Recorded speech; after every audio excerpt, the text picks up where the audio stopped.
नमस्कार दोस्तों, स्वागत है आपका अखंड ज्योति यूट्यूब चैनल पर। दोस्तों, आज है शिवरात्रि।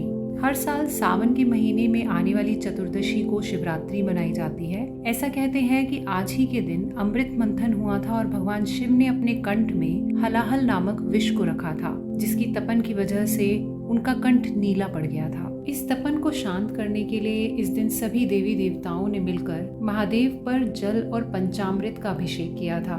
इसी कारण सावन में शिवरात्रि मनाई जाती है। आइए बात करते हैं शिवरात्रि के पूजन की विधि के बारे में। सबसे पहले ब्रह्म मुहूर्त में उठकर नहा धोकर तैयार हो जाएं। भगवान शिव के ओम का निरंतर जाप करें। अब एक थाली में फूल, फल, दीप, बेलपत्र, धतूरा, दूध और जल का लोटा रखें। उसके बाद घर में रखे शिवलिंग या शिवालय जाकर पूजा करें। शिवलिंग पर सबसे पहले दूध चढ़ाएं, उसके बाद जल से अभिषेक करें। फिर शिवलिंग को बाकी सारी सामग्री अर्पित करें और शिव मंत्र का जाप करें। अंत में शिव आरती कर प्रसाद वितरित करें और शाम को फलाहार के साथ सावन शिवरात्रि का व्रत पालन करें। तो आइए अब शुरू करते हैं शिवरात्रि की व्रत कथा। किसी एक गाँव में एक शिकारी रहता था।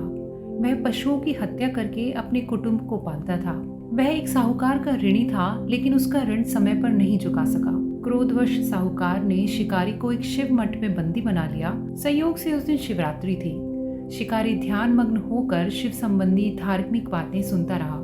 संध्या होते ही साहूकार ने उसे अपने पास बुलाया और ऋण चुकाने के लिए उसे थोड़ा और समय दिया। शिकारी अगले दिन सारा ऋण लौटा देने का वचन देकर बंधन से छूट गया। रोज की तरह वह जंगल में शिकार के लिए निकल गया, लेकिन दिन भर बंदी गृह में रहने के कारण वह भूख प्यास से व्याकुल था। शिकार करने के लिए वह एक तालाब के किनारे बेल वृक्ष पर पड़ाव बनाने लगा। बेल वृक्ष के नीचे शिवलिंग था, जो बेल पत्रों से ढका हुआ था। शिकारी को यह बात पता नहीं थी। पड़ाव बनाते समय उसने टहनियां तोड़ी। वे संयोग से शिवलिंग पर जा गिरी। इस प्रकार दिन भर भूखे प्यासे शिकारी का व्रत भी हो गया और शिवलिंग पर बेलपत्र भी चढ़ गया।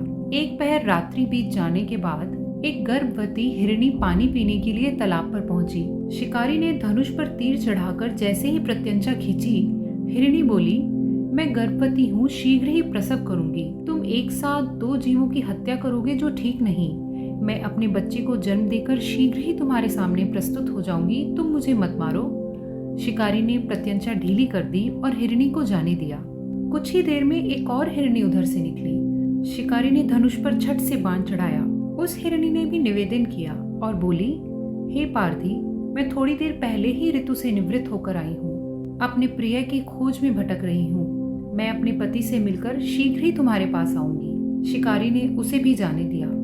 2 बार शिकार खोकर उसका माथा ठनका। वह चिंता में पड़ गया। रात्रि का आखिरी पहर बीत रहा था। तभी एक अन्य मृगी अपने बच्चों के साथ उधर से निकली। शिकारी के लिए यह स्वर्णिम अवसर था। उसने धनुष पर तीर चढ़ाने में देर न लगाई। वह तीर छोड़ने ही वाला था कि हिरनी बोली, हे पारधी, मैं इन बच्चों को पिता के हवाले कर कर लौट आऊंगी। इस समय मुझे मत मारो। शिकारी हंसा और बोला, सामने आए शिकार को छोड़ दूं? मैं ऐसा मूर्ख नहीं। इससे पहले मैं 2 बार अपना शिकार खो चुका हूँ। मेरे बच्चे भी भूख प्यास से तड़प रहे होंगे। उत्तर में हिरनी ने फिर कहा, जैसे तुम्हें अपने बच्चों की ममता सता रही है, ठीक वैसे ही मुझे भी। इसलिए सिर्फ बच्चों के नाम पर मुझे थोड़ी देर के लिए जीवन दान दे दो। हे पारधी, मेरा विश्वास करो, मैं इन्हें इनके पिता के पास छोड़कर तुरंत लौटने की प्रतिज्ञा करती हूँ। हिरनी का दीन स्वर सुनकर शिकारी ने उसे भी जाने दिया। शिकार के अभाव में बेल वृक्ष पर बैठा शिकारी बेलपत्र तोड़ तोड़कर नीचे फेंकता रहा और शिवजी को प्रसन्न करता रहा। सुबह होने को थी, तभी वहां से एक हष्ट पुष्ट हिरण निकला।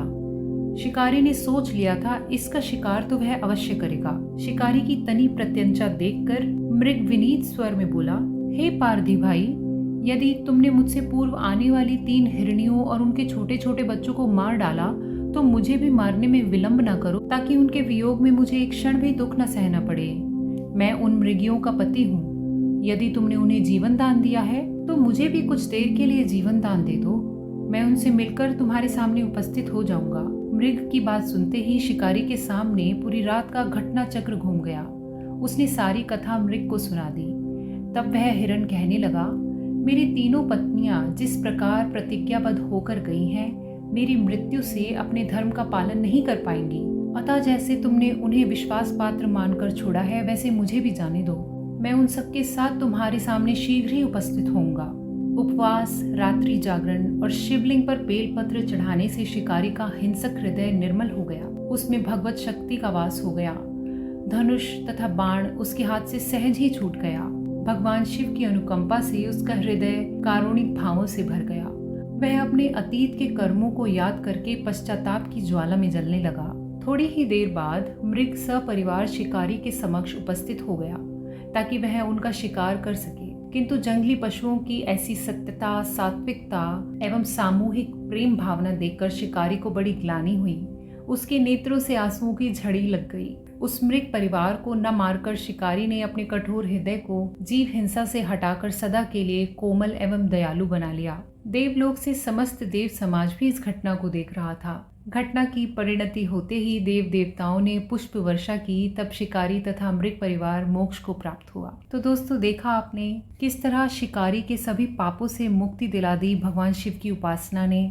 यहाँ हमारी कथा का समाप्त होता है। दोस्तों, यदि आपको यह कथा अच्छी लगी और इस तरह की और कथाएं आप सुनना चाहते हैं तो अखंड ज्योति यूट्यूब चैनल को ज़रूर सब्सक्राइब करें। धन्यवाद।